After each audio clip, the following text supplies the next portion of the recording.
On behalf of Parliament and personally, I would like to express my deepest condolences to George Floyd's family and friends. His death on May 25th has led to protests in the United States, in Europe and around the world.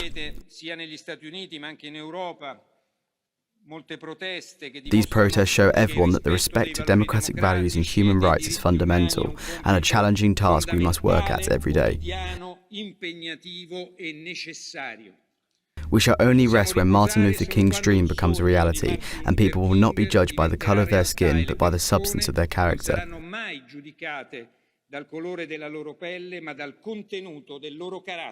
I want to invite you to observe a minute's silence in memory of George Floyd and all of the victims of violence, racism and discrimination.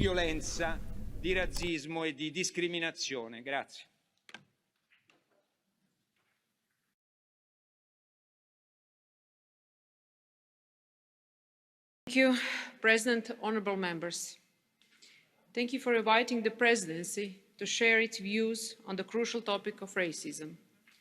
The brutal killing of George Floyd was shocking, and it has provoked a tide of emotions and protest, not only in the United States, but around the world.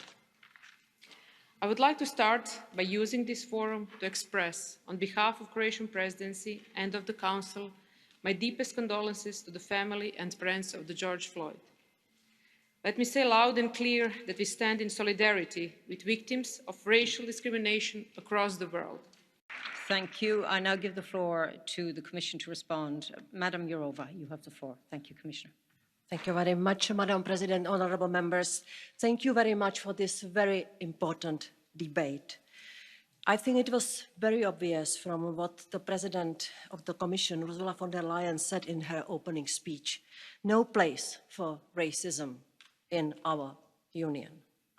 The Commission condemns all instances of racist or xenophobic hatred and violence.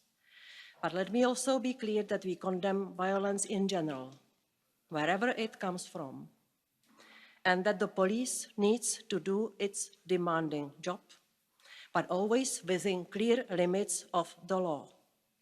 Racial or ethnic profiling and selective approach should not be tolerated.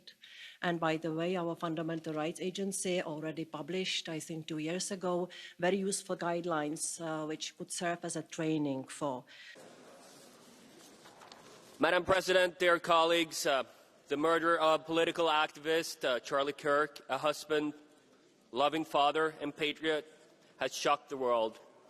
We must strongly condemn political violence and rhetoric that incites violence. Please stand with me in reflection and prayer in his honor, and I yield the rest of my time for a moment of silence. Herr Kollege Weimers, wir haben abgesprochen und Sie wissen, dass die Präsidentin hat eine Schweigeminute abgelehnt. Wir fahren daher fort. Wir kommen zum Bericht von Herrn Stefano Bonaccini. Die Präsidentin hat die Schweigeminute abgelehnt. Bericht von Herrn Stefano Bonaccini zur Zusammenarbeit zwischen Durchsetzungsbehörden im Hinblick auf unlautere Handelspraktiken in der Agrar- und Lebensmittelversorgungskette.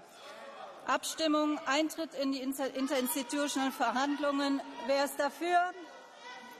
Wer ist dagegen?